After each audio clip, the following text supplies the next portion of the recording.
Gestational diabetes లేదా ప్రెగ్నెన్సీలో sugar ఇది ఎందుకు వస్తుంది, ఎవరిలో వచ్చే ఛాన్స్ ఎక్కువగా ఉంది? హాయ్, ఐఎమ్ డాక్టర్ ఊహా శ్రీనివాస్, కన్సల్టెంట్ గైనకాలజిస్ట్, వీరా హాస్పిటల్, విశాఖపట్నం.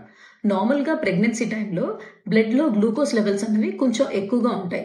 ఈ విధంగా బేబీకి రీచ్ అవ్వాల్సిన గ్లూకోజ్ రీచ్ అవుతుంది అండ్ బేబీ డెవలప్మెంట్ మంచిగా అవుతుంది. సో దీనికోసం బాడీలో ఇన్సులిన్ రెసిస్టెన్స్ అన్నది డెవలప్ అవుతుంది.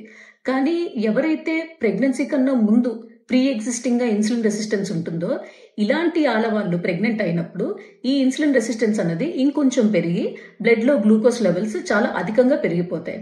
దీన్నే మనం జెస్టేషనల్ డయాబెటిస్ అని అంటాం. ఒక విషయం గుర్తుపెట్టుకోండి, ప్రెగ్నెన్సీలో ఏం తిన్నామో, ఎంత షుగర్ తీసుకున్నామో దాని వల్ల షుగర్ అనేది రాదు. ఇది బాడీ యొక్క ఇంటర్నల్ రెస్పాన్స్. ఎవరికి ఎక్కువ రిస్క్ ఉంది షుగర్ రావడం? Number 1, Asian population women are at more risk. ఎవరికైతే పీసీఓడి ప్రాబ్లం ఉందో, ఓవర్ వెయిట్ ఉన్నారో, ఫ్యామిలీ హిస్టరీలో షుగర్ ఉందో, లేదంటే ప్రెగ్నెన్సీ 35 years తర్వాత ప్లాన్ చేసుకున్నారో, లేదా ప్రీవియస్ ప్రెగ్నెన్సీలో వాళ్ళకే షుగర్ ఉండొచ్చు, ఉమ్మనీరు ఉండాల్సిన దానికన్నా అధికంగా ఉండడం, లేదా previous history of still birth, ఇలాంటి వాళ్ళందరూ రిస్క్ ఫ్యాక్టర్స్. వీళ్ళు కొంచెం జాగ్రత్త తీసుకోవాలి. ఒక మంచి విషయం ఏంటంటే, ప్రెగ్నెన్సీలో వచ్చిన షుగర్ 80% డెలివరీ తర్వాత పోతుంది అండ్ ఇన్సులిన్ అండ్ మందుల అవసరం కూడా పడకుండా ఉంటుంది. ఇంకా ఇలాంటి ఇంపార్టెంట్ ఇన్ఫర్మేషన్ కోసం do follow my channel. Thank you.